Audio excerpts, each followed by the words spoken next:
নমস্কার, কলকাতা টিভির পর্দায় আপনাদের সকলকে স্বাগত। সঙ্গে রয়েছি আমি আয়ুষী মাইতি। নিয়ে চলে এসেছি আজকে আপনাদের জন্য আরো একটি গুরুত্বপূর্ণ খবর। অন্নপূর্ণা যোজনার অ্যাপ্লিকেশন আপনি জমা দিয়েছেন, স্ট্যাটাসেও দেখাচ্ছে পেমেন্ট প্রসেসিং বা ভেরিফাইড। তাও আজ অগস্টের 5 তারিখ পেরিয়ে গেছে, এখনো পর্যন্ত সেই টাকা কিন্তু আপনার ব্যাংক অ্যাকাউন্টে এসে পৌঁছয়নি। চিন্তায় রয়েছে নিশ্চয়ই, কারণ আগের 2 মাসেও কিন্তু দেখা গেছে যে যারা যোগ্য উপভোক্তা ছিল তাদের কারোর মাসের প্রথমেই আবার মোটামুটি প্রত্যেকেরই 5 তারিখের মধ্যে কিন্তু অন্নপূর্ণা যোজনার টাকা ব্যাংক অ্যাকাউন্টে ঢুকে গেছিল। তবে আগস্ট মাসে কেন দেরি হচ্ছে? এর মধ্যেই অন্নপূর্ণা যোজনার যে পুরনো পোর্টাল ছিল সেই পোর্টালেও কিন্তু সিটিজেন লগ ইন যে অপশন ছিল সেটা সরিয়ে দেওয়া হয়েছে, এবং নতুন যে সোশ্যাল সিকিউরিটির ওয়েবসাইট রয়েছে সেখানেও কিন্তু অ্যাপ্লিকেশন স্ট্যাটাস এখনো পর্যন্ত ঠিকঠাক মতো ট্র্যাক করা যাচ্ছে না। ফলে যারা উপভোক্তা রয়েছেন বা যারা আবেদনকারী রয়েছেন তাদের মধ্যে কিন্তু একটা উদ্বেগ কাজ করছে যে অন্নপূর্ণা যোজনার টাকা এই মাসের আগস্ট মাসে কোন তারিখে তারা পাবেন।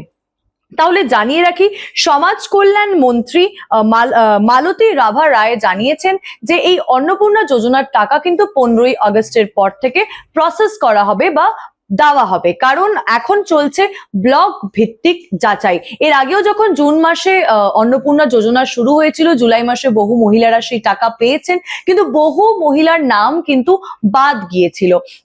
আগেও মুখ্যমন্ত্রী শুভেন্দু অধিকারী যখন তিনি ক্ষমতায় এসেছিলেন তখন কিন্তু তিনি জানিয়েছিলেন যে তৃণমূলের সময় যে প্রকল্প বা যোজনা চলে এসেছে সেটাও কিন্তু বিজেপির সময়েও চলবে, অর্থাৎ লক্ষ্মী ভান্ডার যারা পেয়েছেন তারা কিন্তু অন্নপূর্ণা যোজনার টাকা পাবে। পরবর্তীকালে দেখা যায় যে লক্ষ্মীর ভান্ডারের যে তালিকা সেখানে কিন্তু বহু পুরুষের নাম রয়েছে, বহু আয়কর দাতার নাম রয়েছে।